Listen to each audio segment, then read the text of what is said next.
guys, it's Simi, and this is Wrestling Unlimited, as it's Friday, and we're here to talk about Friday Night Smackdown. As far as tonight's Smackdown does go, I thought tonight's show was actually a really good show.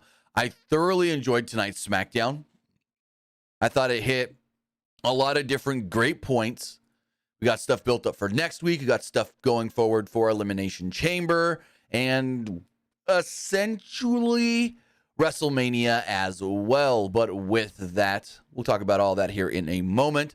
First, I want to say thank you if you are watching live, whether that's youtube.com/Pro Wrestling Unlimited or twitch.tv/PW Unlimited. Remember, if you are watching live on Twitch, you can help us out a couple of different ways. You can either help us out by hitting that donate button down below or by donating Twitch bits in the live chat. Also, remember, you can help us out by subscribing to the channel one of two different ways.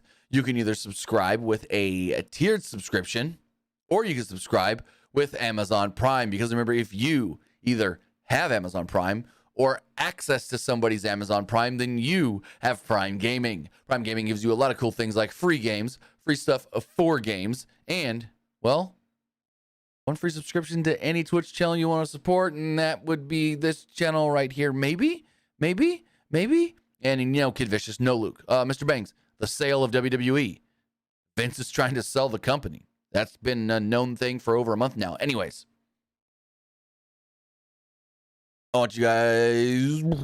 I just lost my train of thought. Remember, if you are watching live on YouTube, you can help us out over there as well by becoming a channel member. As a channel member, you get early access to news, early access to podcast episodes, early access to non-news videos, and so much more.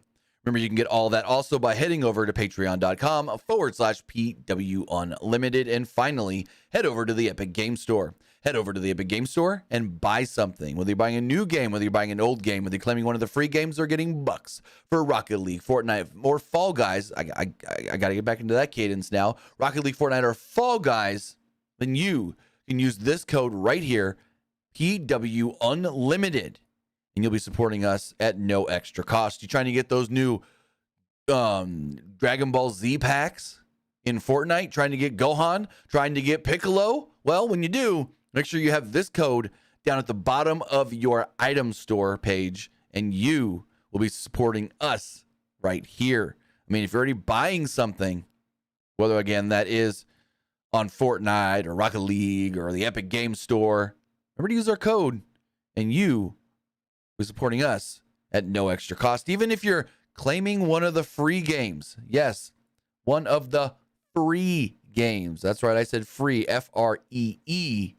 You will be supporting us right here as well. Free games right now are City of Gangsters and Dishonored: Death of the Outsider. But with that, we got a lot to talk about as far as tonight's show does go. And tonight's show did kick off with the Bloodline minus Jay showing up to the building. Well, first off, we got a video package of everything that went down at the end of Royal Rumble. And then Kayla Braxton's there saying, I'm waiting to get a comment from Roman Reigns after what happened at Royal Rumble. Oh, wait, I think he's showing up right now. And the SUV shows up. Out comes Jimmy, Solo, Heyman, and Roman Reigns. Kayla tries to ask him a question. Roman, what do you have to say about it? And he just walks right by her. Heyman then goes, he says something along the lines of like, pretty smug of you to try and get a comment from the tribal chief. He ain't commenting right now. He looks at her wearing all black and red and goes, but thank you. Thank you for wearing our colors. The show kicks off with the finals of the SmackDown Tag Team #1 Contenders Tournament. Braun Strowman and Ricochet against Giovanni Vinci and Ludwig Kaiser. The winning team will face the Usos next week for the tag titles, and that's one of the big questions. Will Jay show up? Will Jay be there to help Jimmy defend the titles? As far as the match does go, I thought this was a freaking fantastic opening contest. Everyone played to their strengths and told a good story. They did, before the match start, show the Ricochet Logan Paul spot from the Royal Rumble like 3 or 4 times. Michael Cole called it one of the greatest moments of the Royal Rumble history. And they also recapped Gunther going from first to the end. Not first to last because he didn't win, but first to the end.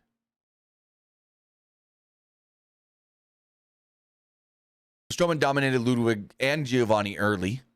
Imperium then regrouped at ringside with Gunther. After a distraction, Kaiser rocked Ricochet with an uppercut. And at one point, Michael Cole says, Braun and Rico. And I'm like, wait, what? Did he just call Ricochet Rico for short? Are we going back to that stuff when he used to say Shin? I swear he said Rico. Braun and Rico. Maybe I heard it wrong, but I'm 99% sure that's what he said.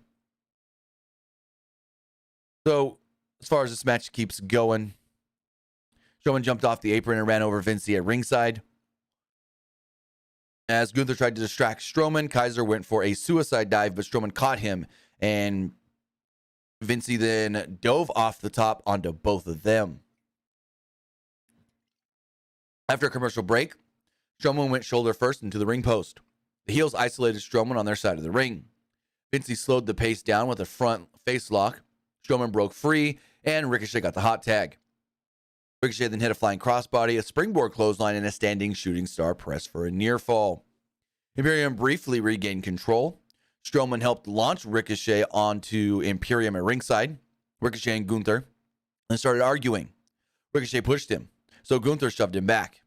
The referee watched the whole thing go down, so he sent Gunther to the back as we went to a break. Ricochet and Kaiser traded some shots back and forth after the break, and Imperium worked together to take out Ricochet and knocked Strowman off the apron. They went for the Imperium bomb.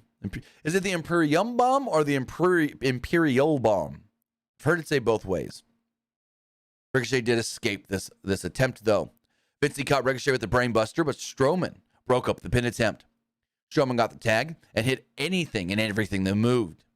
Strowman destroyed Imperium with clotheslines. The finish thing came when Strowman hit the monster bomb on Kaiser. Ricochet then hit a swanton off Strowman's shoulders and went for the pin. 1, 2, 3. There we go. Ricochet and Strowman will then move on next week to challenge the Usos for the Smackdown Tag Team Championships. I thought this match was really fun, really good.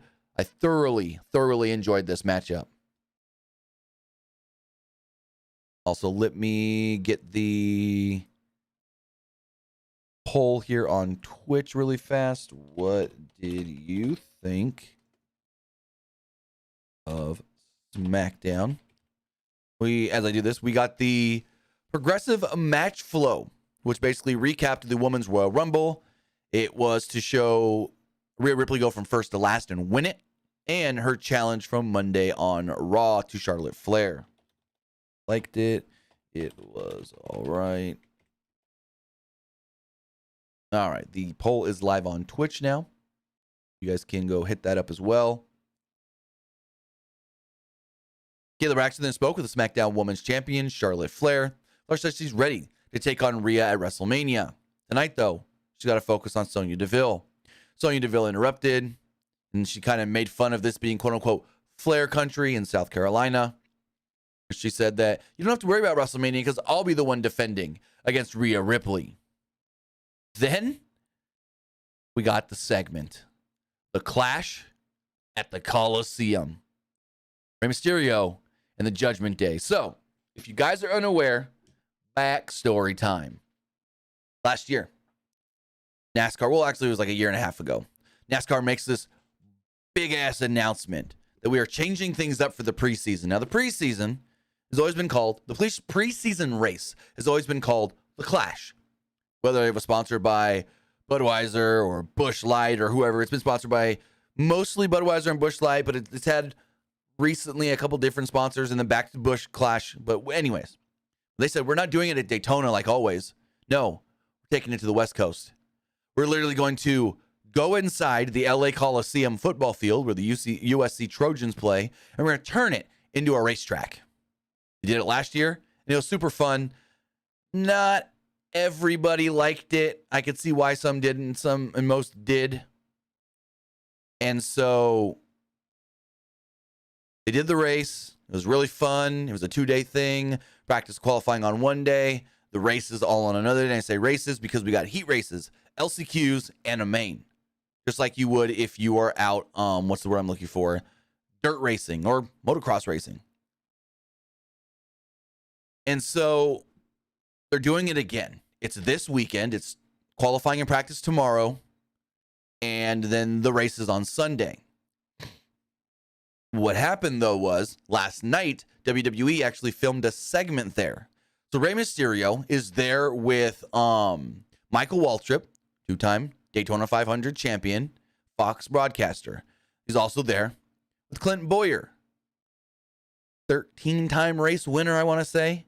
Maybe 15-time race winner. Fox broadcaster. Michael Waltrip does a lot of the I guess you could say, analysis.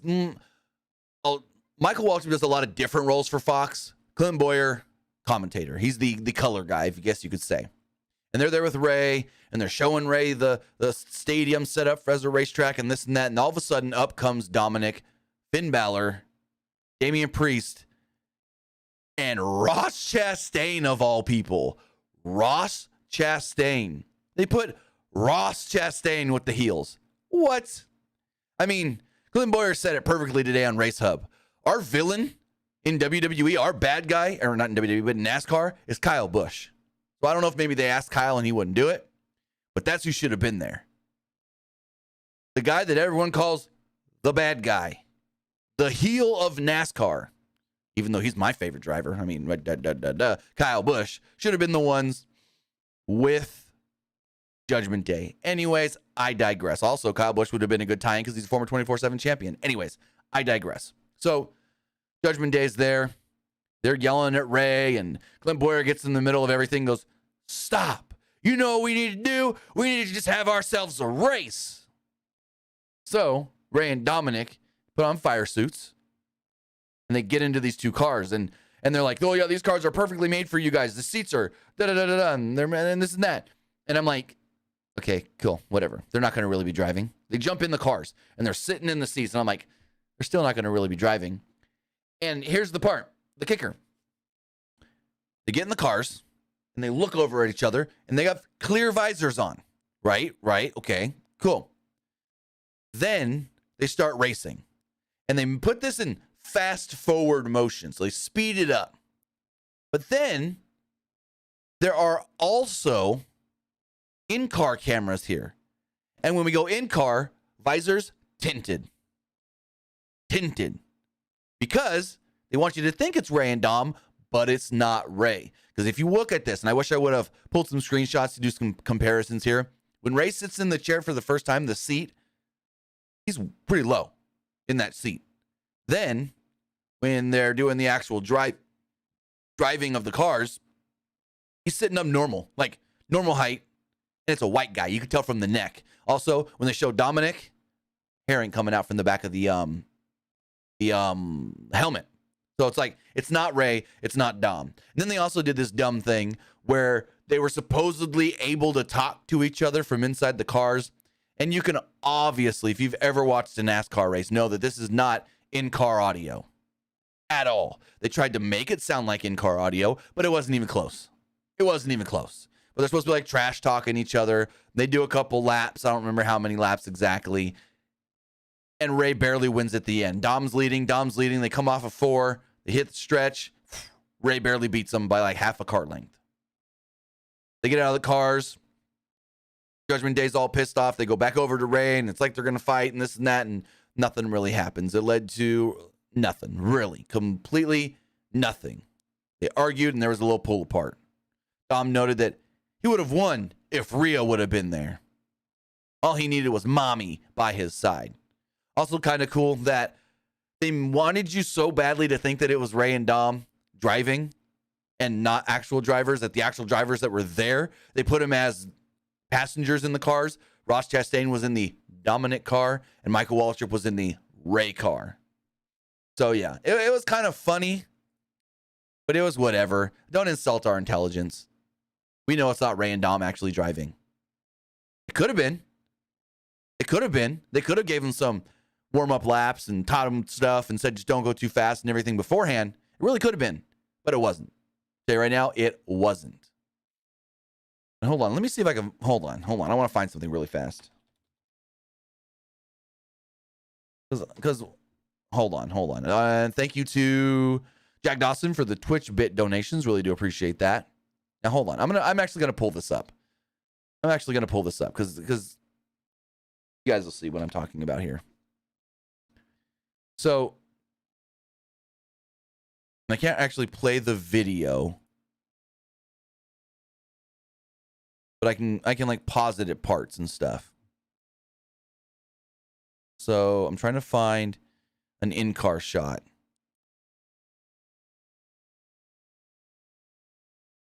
Right here. Okay, so this is Ray in the car. This is supposed to be, no, Dominic. It's still not Dominic, but I want to get a shot of Ray in the car. Hold on.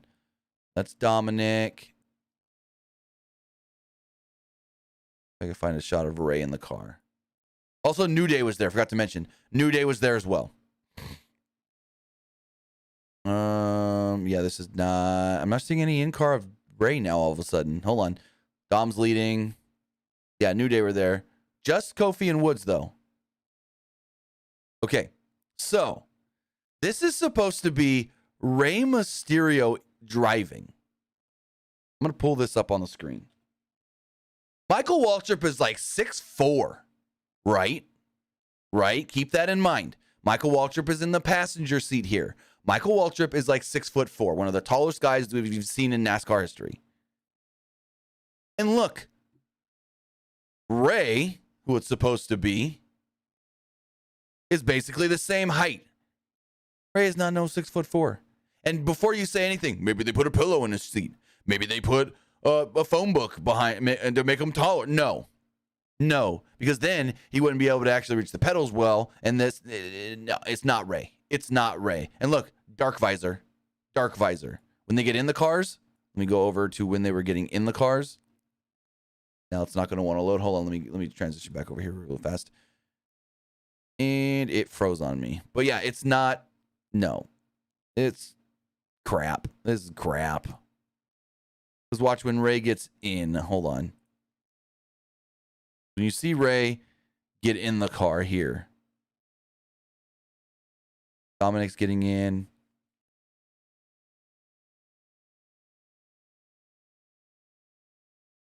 Trying to see when they put their helmets on. Because when you put the helmets on, that's when you can see clear visors. Look. Hey, hold on. Now it's not going to show. And it won't stop freezing all of a sudden. Look right here. So, look. Dom, clear visor. You can totally see that it's Dominic. But then, I'm going to fast forward here. The Dominic driving right here. Darkened visor. So, yeah. Don't believe it's actually Dom and Ray driving. But hey, whatever. To each their own. It's still kind of a cool segment. But this is all just leading up to Dom and Ray fighting at WrestleMania. They're going to have that WrestleMania match. They're going to do it. I know it. But speaking of WrestleMania, we had to figure out who the SmackDown Women's Champion was leading into WrestleMania. Also, we are not... Nope. We're going to come in here and do that kind of stuff. Time you out, buddy boy. I'll come in here and go, follow my channel. Nope, you gone. So, SmackDown Women's Champion Charlotte Flair defending the title against Sonya Deville. Flair and Deville didn't have a horrible match. It dragged at times. It was all right. There was even a couple spots where they felt like they were not even on the same line. You're all good, Banks. So, Michael Cole did mention right before this match started the passing of Lanny Poffo, and we do want to send our deepest condolences to the entire Poffo family. Lanny Poffo did pass away yesterday at the age of 68. Flair was firmly in control early with a shoulder tackle. She followed this up with a flying crossbody for a near fall. Deville grabbed Flair by the hair and slammed her down as they went to break. Deville dominated during a break, and Flair briefly fought back and rolled up Deville for a near fall. Flair then fought back and with some hard chops. She avoided a right hand and hit a back suplex. Flair rocked DeVille with the forearm and hit a big boot for a close 2 count. DeVille then took advantage with Flair missing a boot and up against the ropes. DeVille then rocked Flair with a pump kick for a near fall. She then hit a knee off the middle rope. DeVille went for the figure 4 leg lock, but Flair connected with a small package for a close near fall. It appeared that DeVille didn't really kick out on time, and the fans booed this. Flair then hit a forward flip into a clothesline. This was not the best looking of sequences. DeVille tried fighting back. Flair locked on the figure 8, and Sonya tapped out. There we go. That's it. That was it. Nothing to it. Then got a video package recapping Cody Rhodes winning the Men's Royal Rumble. And then we're in the back with the Bloodline.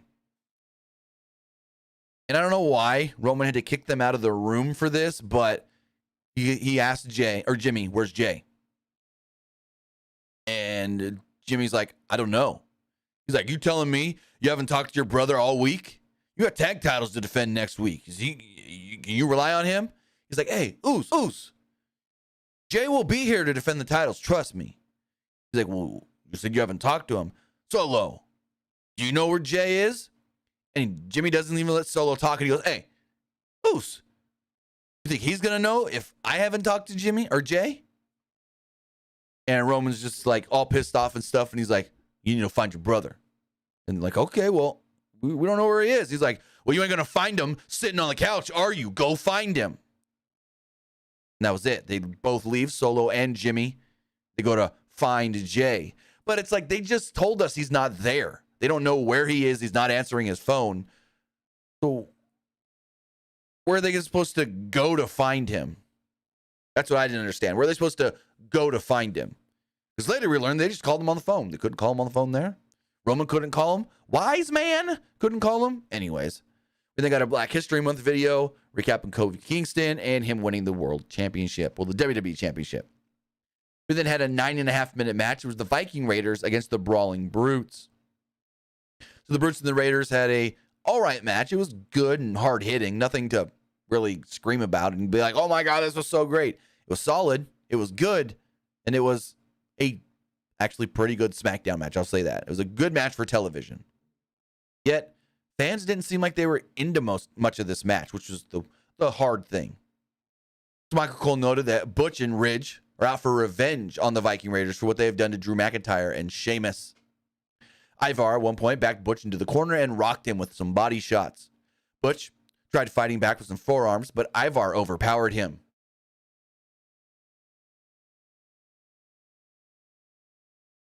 The Brawling Brutes then took over and gave Eric a 10 beats of the Bowdrin that Michael Cole called an homage to Sheamus.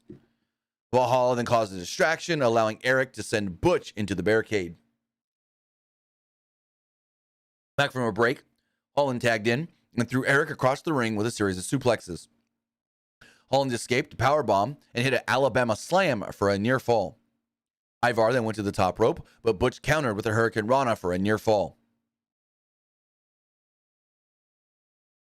Back from the break, Holland tagged in and I already read that one. Butch went for a moonsault, but Ivar caught him with a power slam. Ivar took out Holland with a spin kick, and after looking down at Valhalla, the Raiders kind of got power, hit Ragnarok, and pinned Butch to pick up the victory. As the Viking Raiders were about to leave, they were walking up the ramp. They were at the top of the ramp, and all of a sudden, Drew McIntyre's music would play. And the Viking Raiders were attacked by Drew and Sheamus. So there we go. Viking Raiders win, but it's not over with Drew and Sheamus. Also, Kid Vicious, yes, Lanny Poffo was, I want to say, the younger brother of Macho Man Randy Savage.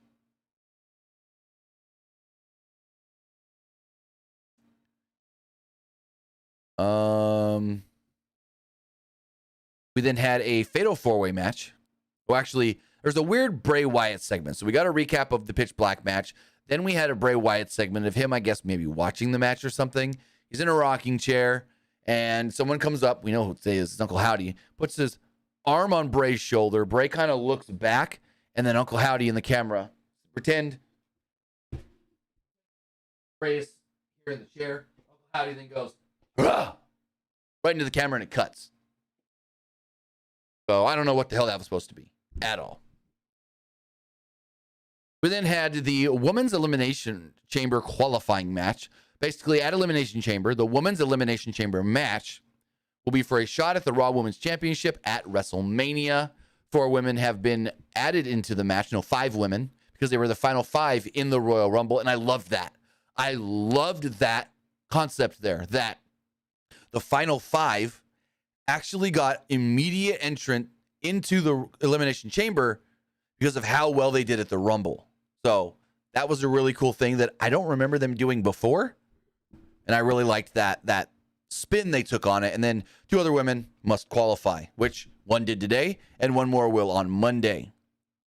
So Natalya and Shotzi fought each other early, and then they did end up going after Baszler. Vega did pull Shotzi out of the ring and sent her into the barricade. Oh, forgot to say, it was Natalya, Shotzi, Shayna Baszler, and Zelina Vega. Match went 17 and a half minutes. Vega and Natalya went one-on-one in the ring. Vega hit a code red, but Baszler broke up the pin. Baszler then caught Natty with a jumping knee, just like when she broke her nose, and that caused a near fall. Cole noted that Baszler used the same move that she used to break the nose, like I stated. Back from the break, Baszler dominated all 3 competitors during the break. I wrote that weird. Shotzi fought back and hit a dive to the floor. Vega then hit a moonsault off the middle turnbuckle onto Baszler and Shotzi together. Back in the ring, Natalya got the sharpshooter on Shotzi, but Vega made the save. Shotzi then gave Vega a back suplex with a bad landing. Didn't look all too great. Baszler then got the Karafuda clutch on Vega and almost had the match won. Baszler dropped the hold when Natalya went for the discus clothesline. She locked on the Karafuda clutch on Natalya. Natalya did break free and caught Vega in a sharpshooter that saw Vega tap out, with Natalya picking up the victory. So there we go. Natty wins, and Natty has qualified for the Elimination Chamber match. So then we're back in the locker room with the Bloodlines. Paul Heyman, Roman Reigns, Jimmy and Solo come back in, and they're like, hey, Jay ain't answering his phone. We can't get a hold of him. Roman, very annoyed. He then says, I'm under a lot of stress right now and a lot of pressure. And if this doesn't stay like this, then there's no more of this, which is saying we ain't the ones. He's like, you know what season it is, right? It's WrestleMania season. We all need to be on the same page. He then apologized for the way he talked to them earlier. He then goes, you know what? Wise man, talked to catering, got a great buffet of food sitting down there in the bus. I want you guys to go out there, have a nice dinner. I'll go to the ring and handle some business. My first thought was, what bus? Bus where? You guys always show up in SUVs. Like you've been at the hotel or something. Or you just got in town. They had a bus for the Bloodline. This is the first time I've heard that. Anyways, 15 minutes left in the show. Roman makes his way out to the ring. By himself. Well, with Paul Heyman, of course. And this was really good. Of course, Roman says, acknowledge me.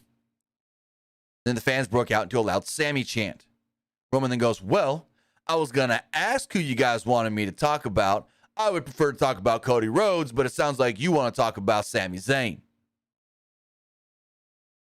Rhodes says that he knows what the fans want. But he doesn't think he should talk about Sami because Cody is somebody he needs to focus on because Cody deserved what he's getting. A shot at WrestleMania.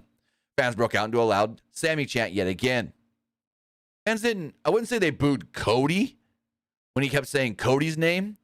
They were just booing the fact that he wasn't talking about Sami. Reigns then said, fine, we'll talk about Sami. He said he looked into Sami's eyes in Survivor Series and saw greed. Reigns said that Zayn was just like everybody else. He wanted something from him. Reigns' whole thing is that he thought Sami was only trying to get in close to the Bloodline because eventually he would turn on them, like he did, technically, kinda, and go for the title. All of a sudden, somebody in a hood would attack Roman from behind with a massive pop. We all knew who it was, and it was, of course, revealed as Sami Zayn. Reigns, though, did fight back and grabbed a chair. But Zayn recovered and speared Roman Reigns. Huge pop. Reigns then avoided a chair shot and rolled out of the ring. Zayn then grabbed a mic and started yelling, Roman! Roman! He's like, all this time, I never wanted anything from you. I never wanted anything, but now I want something. I want you. I want to challenge you for the undisputed WWE Universal Championship. Before he could say any more, he was attacked from behind by Jimmy Uso and Solo Sikoa.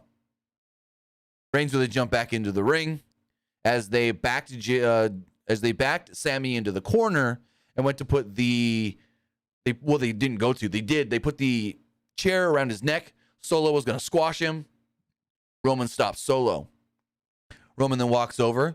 He goes, "That's what you want, huh? That's what you want?" And he takes the chair off of Sami's head. And he goes, "You know what you did? You fractured my bloodline. You have messed with my family. So I'll give you what you want in Montreal at Elimination Chamber because you messed with my family and I'm going to beat you down in front of yours." Crowd's chanting, "We want Jay." Roman then officially makes the challenge. Walks up the corner. Sami's just dead in the corner. He looks around and the crowd starts chanting for Sami again.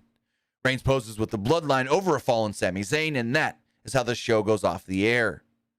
So I love the dynamic here of you messed with my family, you screwed my family, you fractured my family. Well, I'm going to beat you down and kill you in front of yours, basically. That's why Roman said we could have this match, but in Montreal. That, again, is how SmackDown went off the air. As far as next week's Friday Night SmackDown does go, the SmackDown Tag Team Championships will be on the line with the Usos, defending against the team of Braun Strowman and Ricochet. Also, we have a fatal four-way match to crown the next number one contender to the Intercontinental Championship. It will be Rey Mysterio, Karrion Kross, Madcap Moss, and Santos Escobar. But yeah, that was SmackDown. A really good show for the most part. Now we move into next week and see where this all leads to. We've got Elimination Chamber in 2 weeks. So the big question going into next week's SmackDown is, does Jay show up for the title defense? Jimmy is confident he will. Roman, not so much. Not so much. Roman, not as confident that Jay will show up next week for the title defense. The big question is, where's Jay been? Probably just at home. Just at home. But he hasn't been talking to nobody. Ain't talking to no Solo. Ain't talking to no Jimmy. Ain't talking to no Roman. Ain't talking to no Wise Man. None of them. None of them. None of them. None of them. But with that, that's all we got as far as SmackDown does go. We do have some, what's the word I'm looking for? Polls to get into. Mr. Banks says, if Jay shows up, how do they deal with Strowman? What do you mean, how do they deal with Strowman? Usos fight Strowman and Ricochet. Plain and simple. I don't know what you mean by how do they deal with them. Usos have no problem with Braun Strowman, in my opinion. As far as the polls do go, we got the Twitter poll here.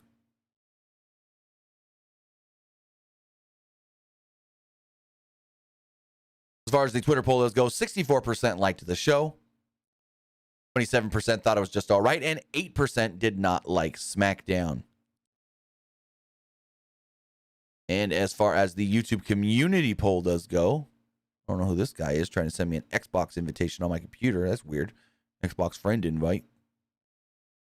Let's refresh that really fast. All right, there we go. 76% liked the show. 18% thought it was just all right. And 5% did not like it. So in the comments here, this person says, ending segment and Bray Howdy teaser was good. Because I think everything on the show was good for what it was. Of course, the Bloodline segment overshadowed everything else. Doesn't mean anything was bad, just got overshadowed by the hottest storyline right now. And this one says, yeah, no, not going to read that one. Never mind. As far as the Twitch poll does go, 82% liked the show, 9% thought it was just all right, and 9% did not like it. And finally, the YouTube live poll. In that here, 77% liked it, 16% thought it was just all right, and 6% did not like SmackDown. So with that, guys, that's going to wrap everything up. I do want to say thank you for joining me here. Twitch.tv/PW Unlimited, YouTube.com/Pro Wrestling Unlimited. Now, the plan for tomorrow, if everything goes according to plan, because I do have to work during the day, but if I get home, when I think I'm going to get home, and nothing bad happens, then I will be reviewing NXT Vengeance Day tomorrow. I do have to teach a concealed weapons class tomorrow, so maybe I get back in time, maybe not. If I don't get back in time tomorrow to watch the show and review it, then I will do the review on Saturday or Sunday morning. So we will have some sort of an NXT review this weekend. Hopefully it's tomorrow night, but if not, I'll do it Saturday morning. But with that, guys, I want to say thank you for joining, whether that's live, twitch.tv/PW Unlimited, or youtube.com/Pro Wrestling Unlimited, or if you're watching later on YouTube, or listening on podcast services like Stitcher, Spotify, Google Pod, Apple Pod, Anchor, iHeartRadio, and so much more. So with that, guys, have a great night, and we'll see you next time. Have a good one, guys.